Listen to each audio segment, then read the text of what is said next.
Cuán firme cimiento se ha dado a la fe de Dios en su eterna palabra de amor.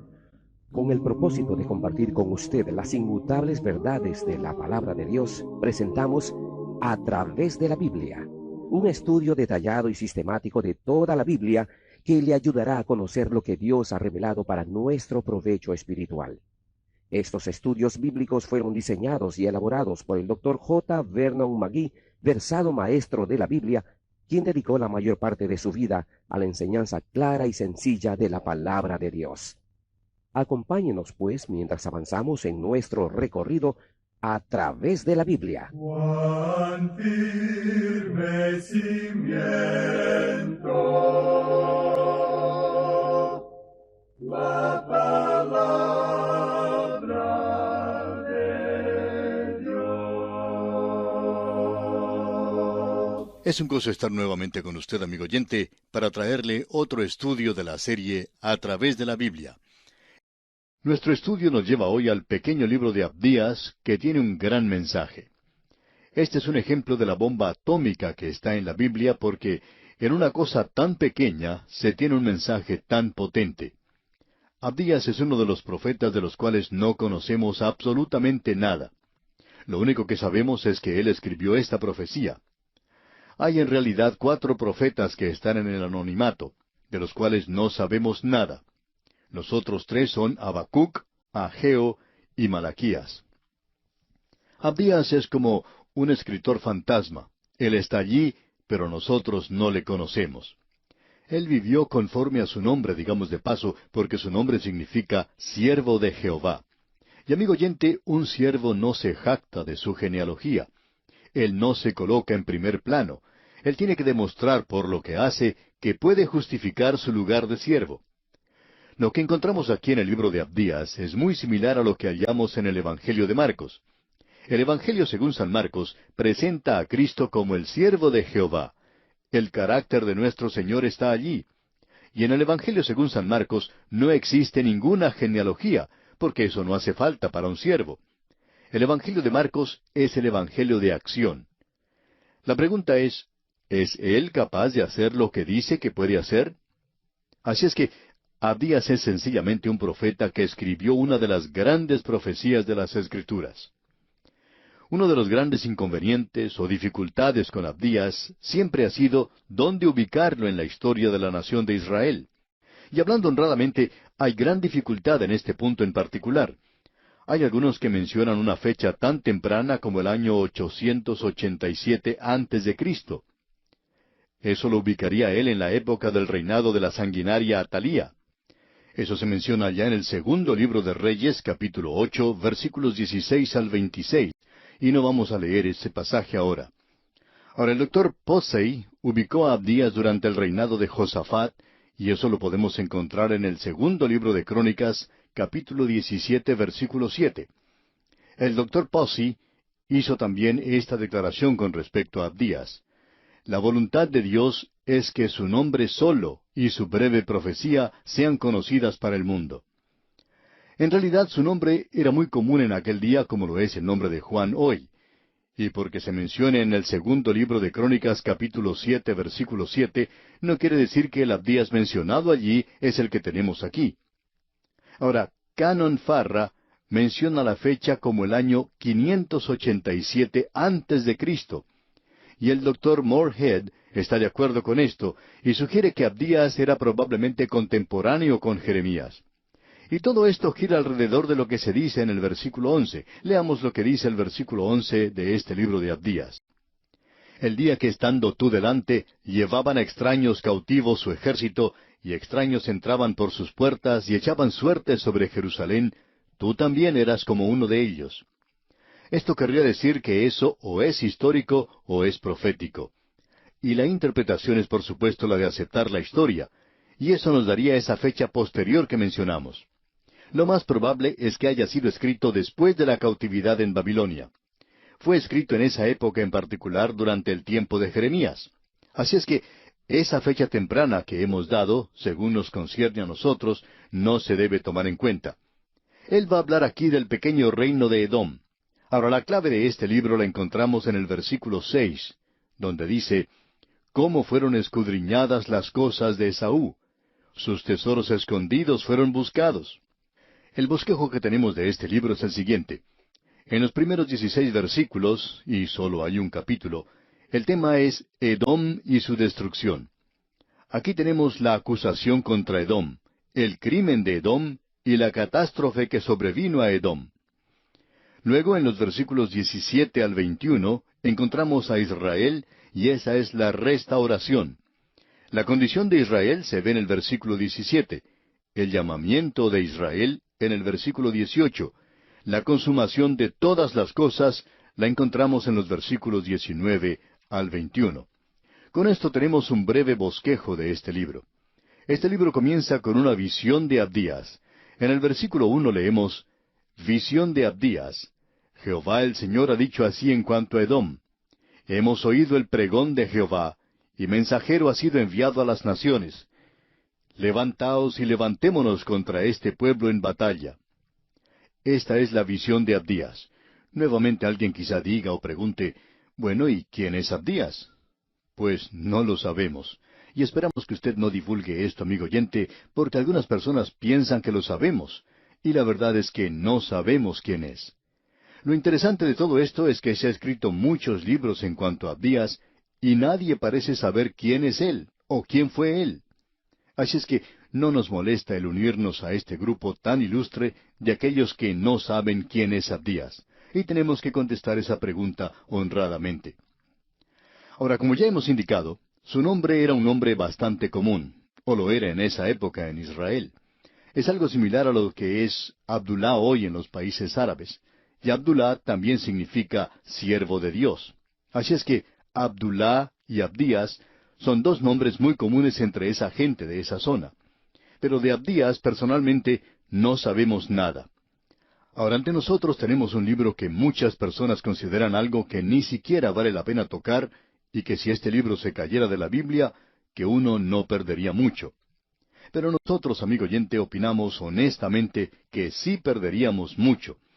Parece tratar con aquello que está en el pasado, y sin embargo, tiene un mensaje para nosotros en el presente. Lo que tenemos aquí no son cenizas ya frías, sino que tenemos una lava candente. Tiene un mensaje para usted y para mí hoy. Abdías nos dice que inmediatamente él explica todo al mismo comienzo del libro. Como ya hemos visto, comienza diciendo visión de Abdías. Pero luego él dice, Jehová el Señor ha dicho así en cuanto a Edom. Y ahora vamos a tener que hacer otra pregunta. ¿Quién es Edom?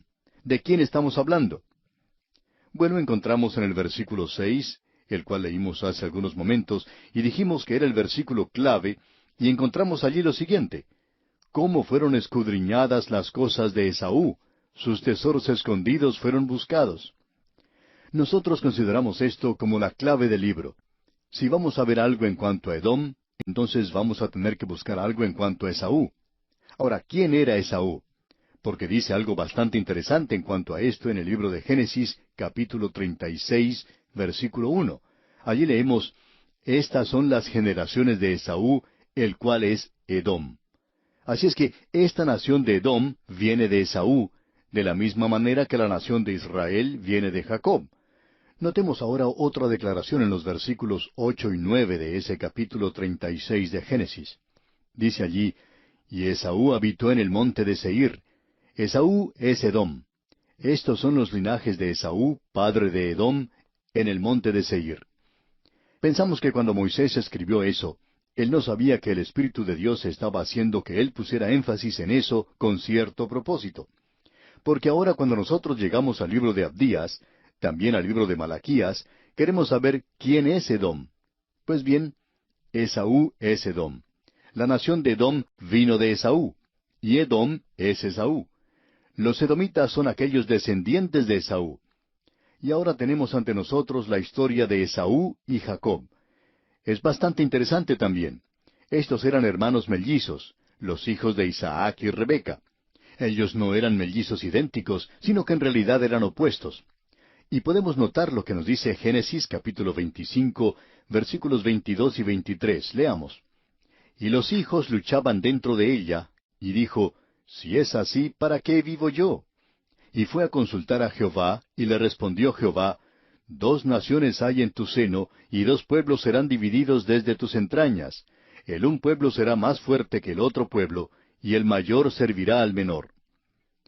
Ahora estas 2 personas, estos 2 niños luchando uno contra el otro, en primer lugar debemos decir que fue algo que tuvo lugar en la vida real. Encontramos que estos 2 jóvenes mellizos, uno era la clase de persona que siempre gustaba estar a la intemperie, y nos estamos refiriendo a Esaú, el cazador. El otro, Jacob, era alguien que estaba siempre junto a su madre. Él era el hijo de mamá, y estaban muy aparte el uno del otro. Pero lo interesante es que Jacob tenía discernimiento espiritual, en cambio Esaú no lo tenía. Esaú era un hombre de la carne, a él no le interesaba su primogenitura. Él estaba dispuesto a vender eso por un guisado de lentejas. Y no era que tuviera tanta hambre que estuviera a punto de perecer, y que no hubiera ninguna otra cosa que comer en la casa de Abraham. Había bastante que comer allí, pero él podía oler esa comida que preparaba su hermano, así es que no tuvo en cuenta su primogenitura y estaba dispuesto a cambiarla por un plato de lentejas. Y fue algo que en realidad él no tenía. Él sencillamente tenía hambre, y fue un deseo del momento, era un deseo de la carne, y estuvo dispuesto a cambiar esa herencia espiritual por la comida. Amigo oyente, aquí tenemos un cuadro de los creyentes en el día de hoy, porque esta es una ilustración de una gran verdad para usted y para mí. Amigo oyente, un creyente tiene 2 naturalezas en sí mismo, y éstas están luchando la una contra la otra. El apóstol Pablo señala eso en su epístola a los Gálatas capítulo 5 versículo 17. Él dice, porque el deseo de la carne es contra el espíritu, y el del espíritu es contra la carne, y estos se oponen entre sí para que no hagáis lo que quisierais. Estas son las 2 naturalezas del creyente, la nueva naturaleza y la vieja naturaleza. Están opuestas la una contra la otra. Y Esaú aquí representa la carne, mientras que Jacob representa el espíritu. Y si usted sigue la historia de este joven Esaú, puede leer allá en Génesis capítulo 25, versículo 30, lo siguiente.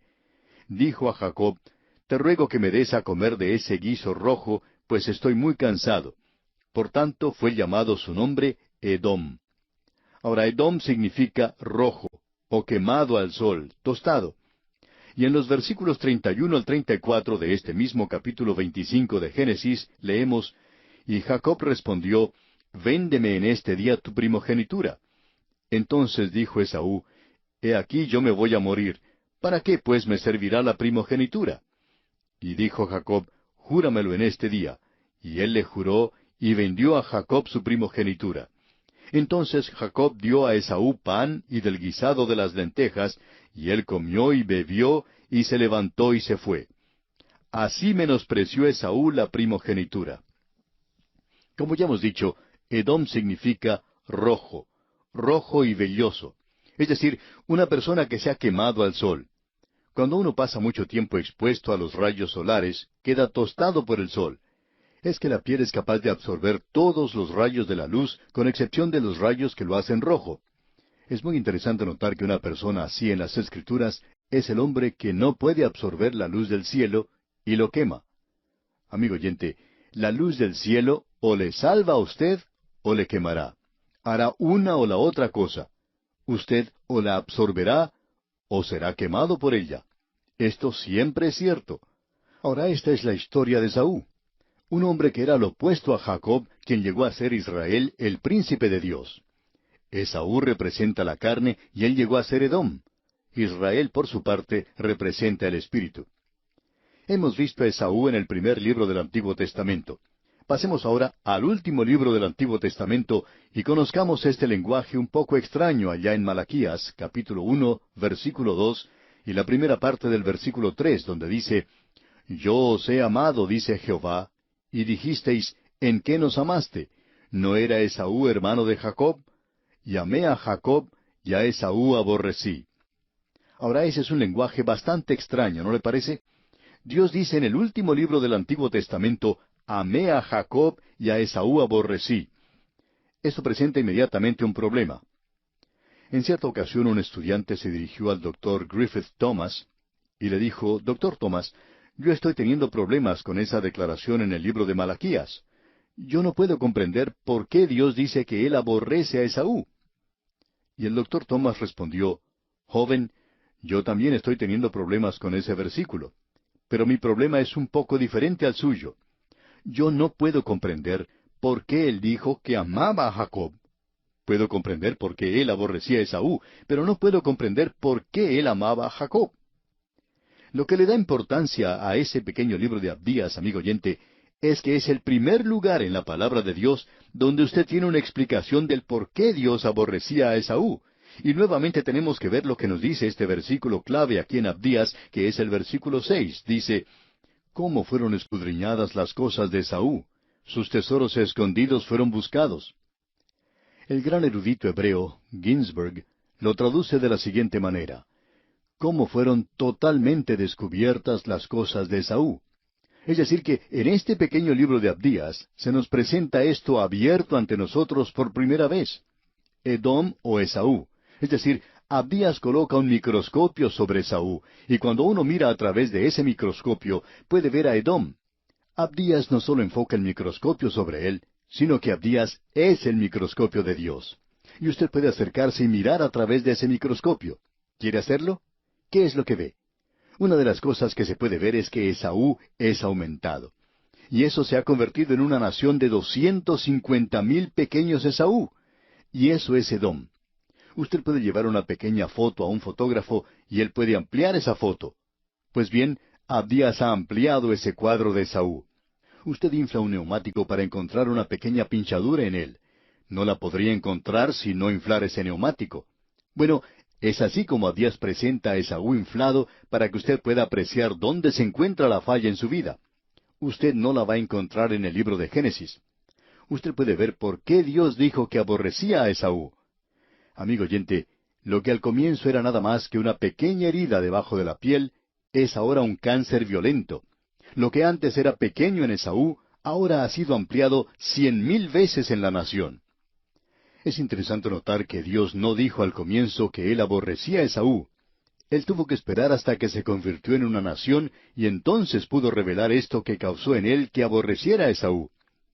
No tenemos tiempo de hacerlo hoy, pero en nuestro próximo programa queremos llegar a observar bajo el microscopio de Dios, lo que Abdías colocará delante de nosotros y vamos a poder apreciar por qué Dios aborrecía a Esaú. Y aquí nos detenemos por hoy, amigo oyente, porque nuestro tiempo ha concluido. Dios mediante retornaremos en nuestro próximo programa para la continuación de este estudio sobre el libro de Abdías.